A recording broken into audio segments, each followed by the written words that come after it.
Because his entire sense of running a government is to generate fear in people. Earlier there were Congress people who were not scared of him. Now what has happened? Nobody in the country is scared of him. Rahul Gandhi പറഞ്ഞത് കേട്ടോ? മോദി ജനങ്ങളെ ഭയപ്പെടുത്തിയായിരുന്നു ഭരണം മുന്നോട്ട് കൊണ്ടുപോയിക്കൊണ്ടിരുന്നത്.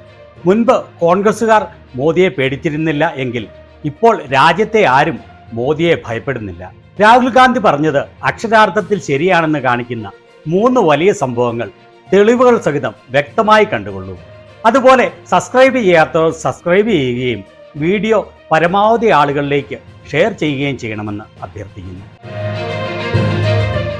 ഒരു ജനാധിപത്യ രാജ്യത്തിൽ ജനങ്ങൾ ഒരിക്കലും ഭരണാധികാരികളെ ഭയപ്പെടില്ല. മറിച്ച് ഭരണാധികാരികൾ ജനങ്ങളെ ഭയപ്പെടുകയാണ് ചെയ്യുക. കാരണം ഭരിക്കുന്നവർ എന്നാൽ ജനസേവകർ ആകേണ്ടവരാണ്. എന്നാൽ കഴിഞ്ഞ 10 വർഷങ്ങളിൽ അതായിരുന്നില്ല ഇന്ത്യയിലെ സ്ഥിതി. രാജ്യത്തെ മാധ്യമങ്ങളും സെലിബ്രിറ്റികളുമെല്ലാം മോദിയുടെ ഏകാധിപത്യ ഭരണത്തിൽ ഭയപ്പെട്ട് എതിർക്കാനാവാതെ മോദിയുടെ സ്തുതികൾ മാത്രം പാടിക്കൊണ്ടിരിക്കുന്നതായിരുന്നു കഴിഞ്ഞ 10 വർഷങ്ങളായി നമ്മൾ കണ്ടുകൊണ്ടിരുന്നത്. അന്ന് മോദിയെ ഭയപ്പെടാതിരുന്നത് കോൺഗ്രസുകാരും രാഹുൽ ഗാന്ധിയും നമ്മുടേതുപോലെയുള്ള ചില യൂട്യൂബ് ചാനലുകളും മാത്രമായിരുന്നു. എന്നാൽ ഇപ്പോൾ സ്ഥിതി ആകെ മാറിയിരിക്കുകയാണ്. മാധ്യമങ്ങളും സെലിബ്രിറ്റികളും ഓരോരുത്തരായി മോദിയെ തുറന്ന് എതിർക്കാനും മോദിയുടെ പൊള്ളത്തരം തുറന്നു കാണിക്കാനും ധൈര്യപ്പെട്ടു തുടങ്ങിയിരിക്കുകയാണ്. ഇതിൽ ഒന്നാമത്തെ സംഭവം, കഴിഞ്ഞ 10 വർഷങ്ങളായി മോദിയുടെ വലിയ സപ്പോർട്ടറായിരുന്നു ക്രിക്കറ്റ് താരം വീരേന്ദർ സേവാഗ്. ഏതാനും ദിവസങ്ങൾക്ക് മുൻപ് പബ്ലിക് സെക്ടർ ബാങ്കുകൾ കുതിക്കുകയാണ് എന്നും പറഞ്ഞുകൊണ്ട് മോദി ഒരു ട്വീറ്റ് ചെയ്തു. അതിന്റെ പിറ്റേ ദിവസം മോദിയുടെ ഈ വാക്കുകളുടെ പൊള്ളത്തരം തുറന്നു കാണിച്ചുകൊണ്ട് വീരേന്ദ്ര സേവാഗ് ട്വീറ്റ് ചെയ്തത് ഇങ്ങനെയാണ്: എൻ്റെ ഒരു സ്റ്റാഫ് അദ്ദേഹത്തിന്റെ പരമ്പരാഗതമായി ലഭിച്ച ഭൂമി വിറ്റ് ലഭിച്ച 1 കോടി രൂപയിൽ 80 ലക്ഷം രൂപ കൊണ്ട് മോദി പറഞ്ഞ 4 പബ്ലിക് സെക്ടർ ബാങ്കുകളിൽ 3 ബാങ്കുകളുടെ Canara bank, bank of Baroda, union bank എന്നിവയുടെ സ്റ്റോക്കുകൾ യഥാക്രമം 120, 286, 143 എന്നീ വിലയ്ക്ക് വാങ്ങിച്ചു. അദ്ദേഹം മോദിയുടെ വലിയൊരു ഫാനായിരുന്നു. ഇപ്പോൾ 3 മാസങ്ങൾക്ക് ശേഷം മാർക്കറ്റുകൾ ഏറ്റവും ഉയർന്നു നിൽക്കുന്ന ഈ സമയത്ത് ആ സ്റ്റോക്കുകളുടെ വില 20% കുറയുകയാണ് ഉണ്ടായത്. ആ നഷ്ടം നികത്തണമെങ്കിൽ ഈ ബാങ്കുകളുടെ സ്റ്റോക്കുകൾ 25-30% ഉയരണം. മോദിയുടെ വാക്കുകൾ കേട്ട് അദ്ദേഹത്തിന്റെ സുഹൃത്തുക്കളെയും ഈ സ്റ്റോക്കുകൾ വാങ്ങാൻ പ്രേരിപ്പിച്ചു. എന്നാൽ മോദിയുടെ ഈ വാക്കുകൾക്ക് ശേഷം നിഫ്റ്റി 10% ഉയർന്നെങ്കിലും ഈ ബാങ്കുകളുടെ ഓഹരികളുടെ വില താഴ്ന്നതല്ലാതെ ഉയർന്നിട്ടില്ല. അദ്ദേഹത്തിന്റെ മനസ്സിൽ വന്ന സംശയങ്ങൾ ഇത് അദ്ദേഹത്തെ കുടുക്കിലാക്കാനുള്ള ഗവൺമെന്റിന്റെ കെണിയായിരുന്നു എന്നതും പൊതുമേഖലാ ബാങ്കുകളെ വിശ്വസിക്കാൻ കഴിയില്ല എന്നും ഒക്കെയാണ്. സേവാഗ് ഇങ്ങനെ ട്വീറ്റ് ചെയ്തു കഴിഞ്ഞ് മോദിയുടെ വാട്സാപ്പ് യൂണിവേഴ്സിറ്റിയിൽ നിന്നും വളരെയേറെ തെറി കേൾക്കേണ്ടി വന്നതിനാൽ അദ്ദേഹം ഈ ട്വീറ്റ് പിൻവലിച്ചു. പകരം ജയ് ഹനുമാൻ എന്ന് ട്വീറ്റ് ചെയ്തു. എന്നാൽ 10 ദിവസങ്ങൾക്ക് മുൻപ് ഭയപ്പെട്ട് ഈ ട്വീറ്റ് പിൻവലിച്ച സേവാഗ് ഇപ്പോൾ പരസ്യമായി ഹരിയാനയിലെ കോൺഗ്രസ് സ്ഥാനാർത്ഥിക്ക് സപ്പോർട്ടായി വന്നിരിക്കുകയാണ്. BJPയുടെ പ്രൊപ്പഗാൻഡ പ്രചരിപ്പിച്ചുകൊണ്ടിരുന്ന സേവാഗ് തന്റെ ഇൻസ്റ്റാഗ്രാം സ്റ്റോറിയിൽ പോസ്റ്റ് ചെയ്തത് ആണ് ഇത്. കോൺഗ്രസ് സ്ഥാനാർത്ഥി അനിരുദ്ധ് ചൗധരിക്ക് കൈപ്പത്തി ചിഹ്നത്തിൽ വോട്ട് ചെയ്യണം എന്ന് കാണിച്ചുകൊണ്ട്. അതുപോലെ തന്നെ ഒക്ടോബർ 2-ാം തീയതി അനിരുദ്ധ് ചൗധരിക്ക് വേണ്ടി വോട്ട് അഭ്യർത്ഥിച്ചുകൊണ്ട് അദ്ദേഹത്തിന്റെ സമ്മേളനത്തിൽ വീരേന്ദർ സേവാഗ് പ്രസംഗിക്കും എന്നും കാണിച്ചുകൊണ്ടുള്ള അദ്ദേഹത്തിന്റെയും അനിരുദ്ധ് ചൗധരിയുടെയും ഭൂപേന്ദ്ര ഖൂഡയുടെയും പോസ്റ്റർ കണ്ടോ?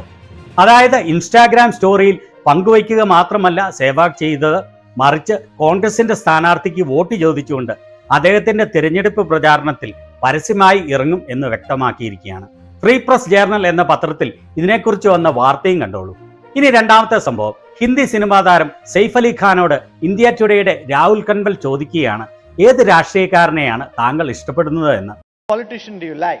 അതിന് മറുപടിയായി അദ്ദേഹം പറഞ്ഞത്, ഞാൻ ധൈര്യശാലിയും സത്യസന്ധനുമായ രാഷ്ട്രീയക്കാരെയാണ് ഇഷ്ടപ്പെടുന്നത്. ഇത് കേട്ട് അദ്ദേഹത്തിന് ഇഷ്ടമുള്ളത് മോദിയെയാണ് എന്ന് പറയും എന്ന് കരുതി മോദി ഭക്തനായ ആങ്കർ വീണ്ടും ചോദിക്കുകയാണ്, the firmament of political stars on the horizon, from Prime Minister Modi to Rahul Gandhi, Kejriwal, all those characters in Mumbai, who do you think of as a brave politician who can take India into the future? അങ്ങനെ ധൈര്യശാലിയും സത്യസന്ധനും കരുത്തനുമായ ഒരു നേതാവിനെ നിങ്ങൾ രാഷ്ട്രീയ മണ്ഡലത്തിൽ കാണുന്നുണ്ടോ? മോദി, രാഹുൽ ഗാന്ധി, കേജ്രിവാൾ എന്നിവർ ആരെങ്കിലും ഇന്ത്യയിലെ ഭാവിയിലേക്ക് നയിക്കാൻ പറ്റിയ കരുത്തനായ രാഷ്ട്രീയക്കാരൻ ആരാണ് എന്നാണ് നിങ്ങളുടെ അഭിപ്രായം? അതിനുള്ള സെയ്ഫ് അലി ഖാന്റെ മറുപടി, I think they're all brave politicians. I think what Rahul Gandhi has done has also been very impressive, because there's a point where people were disrespecting things he was saying and things he was doing, and I think he's turned that around by working very hard in a very interesting way. അവരെല്ലാവരും ധൈര്യശാലികളായ രാഷ്ട്രീയക്കാരാണ്. എന്നാൽ രാഹുൽ ഗാന്ധി ചെയ്തത് വളരെ ഇംപ്രസീവാണ്. അദ്ദേഹം പറയുന്നത് വളച്ചൊടിക്കുകയും അദ്ദേഹത്തെ അളവില്ലാതെ അപമാനിക്കുകയും ചെയ്ത ഒരു കാലമുണ്ടായിരുന്നു. എന്നാൽ അതിനെയെല്ലാം അദ്ദേഹം കഠിനാധ്വാനത്തിലൂടെയും മികച്ച പ്രകടനത്തിലൂടെയും തരണം ചെയ്തു. ദേശീയ മീഡിയയായ ഇന്ത്യ ടുഡേയുടെ കോൺക്ലേവിൽ വെച്ചാണ് സെയ്ഫ് അലി ഖാൻ അതിന് ഈ മറുപടി നൽകുന്നത് എന്നുള്ളത് വളരെ ശ്രദ്ധേയമായ കാര്യമാണ്. I think what Rahul Gandhi has done has also been very impressive, because there was a point where people were disrespecting things he was saying and things he was doing, and I think he's turned that around by working very hard in a very interesting way. മൂന്നാമത്തേതാണ് ഏറ്റവും ചങ്കൂറ്റമുള്ള turn around. ഇന്ത്യയിലെ മാധ്യമ ഭീമനായ see ന്യൂസിന്റെ സ്ഥാപകനും 2016 ഹരിയാനയിൽ നിന്നും BJPയുടെ പിന്തുണയോടെ രാജ്യസഭാ അംഗവുമായ സുഭാഷ് ചന്ദ്രയുടെ കോൺഗ്രസ് സ്ഥാനാർത്ഥിക്ക് വേണ്ടി പരസ്യമായി വോട്ട് അഭ്യർത്ഥിക്കുന്ന സംഭവം. राज्यसभा सांसद डॉक्टर सुभाष चंद्रा ने कांग्रेस के प्रत्याशी और पूर्व IAS चंद्र प्रकाश के लिए प्रचार करते हुए उन्हें विकास के मुद्दे पर वोट देने की अपील की है. അദ്ദേഹം 2022 BJP പിന്തുണയോടെ ഹരിയാനയിൽ നിന്നും രാജ്യസഭയിലേക്ക് മത്സരിച്ചെങ്കിലും പരാജയപ്പെടുകയാണ് ഉണ്ടായത്.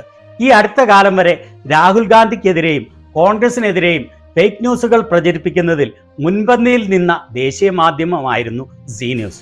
വാർത്തകൾ വളച്ചൊടിക്കുകയും മോദിക്ക് വേണ്ടി ഫേക്ക് ന്യൂസുകൾ മാത്രം പ്രചരിപ്പിക്കുകയും ചെയ്തിരുന്ന ഒരു പ്രധാന മാധ്യമം. ഹരിയാനയിലെ കോൺഗ്രസിന്റെ സ്ഥാനാർത്ഥി ചന്ദ്രപ്രകാശിനു വേണ്ടി പരസ്യമായി പൊതുവേദിയിൽ വെച്ച് അദ്ദേഹം വോട്ട് അഭ്യർത്ഥിക്കുന്ന വീഡിയോ ആണിത്. डॉक्टर चंद्रा ने कहा कि कांग्रेस प्रत्याशी चंद्र प्रकाश जीतने के बाद क्षेत्र में विकास के लिए काम करेंगे. വികസനത്തിനു വേണ്ടി ഹിസാർ മണ്ഡലത്തിൽ കോൺഗ്രസ് സ്ഥാനാർത്ഥിയായ ചന്ദ്രപ്രകാശിന് വോട്ട് ചെയ്യണം. വിജയിച്ചു കഴിഞ്ഞാൽ അദ്ദേഹം മണ്ഡലത്തിൽ വലിയ വികസനങ്ങൾ കൊണ്ടുവരും.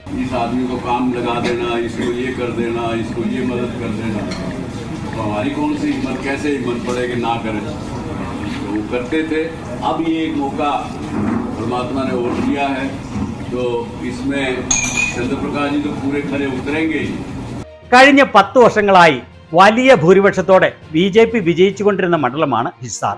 2019 BJP സ്ഥാനാർത്ഥി 50%-ലധികം വോട്ട് നേടിയാണ് ഇവിടെ വിജയിച്ചത്. കോൺഗ്രസ് സ്ഥാനാർത്ഥിക്ക് അന്ന് വെറും 34%-ന് മുകളിൽ വോട്ടുകൾ മാത്രമായിരുന്നു ലഭിച്ചത്. ഈ 3 സംഭവങ്ങളും കാണിക്കുന്നത് രാജ്യത്തെ ഇന്നത്തെ യാഥാർത്ഥ്യമാണ്. ഏകാധിപത്യപരമായി ജനങ്ങളെ ഭയപ്പെടുത്തി ഭരിച്ചുകൊണ്ടിരുന്ന മോദിയെ ആരും ഇപ്പോൾ ഭയപ്പെടുന്നില്ല. രാജ്യത്തെ ജനങ്ങളെല്ലാവരും മോദിയുടെ പൊള്ളത്തരം തിരിച്ചറിഞ്ഞിരിക്കുന്നു. മോദി ക്ലാനുകളുടെ ഭീഷണികളോ ഫേക്ക് ന്യൂസുകളോ ഒന്നും വിവേകം ഉദിച്ച ഇന്ത്യൻ ജനതയിൽ ഒരു സ്വാധീനവും ചെലുത്തുകയില്ല. ഒരു മീഡിയകളും തന്നെ കാണിക്കാത്ത കാര്യങ്ങളാണ് ഇവയൊക്കെ.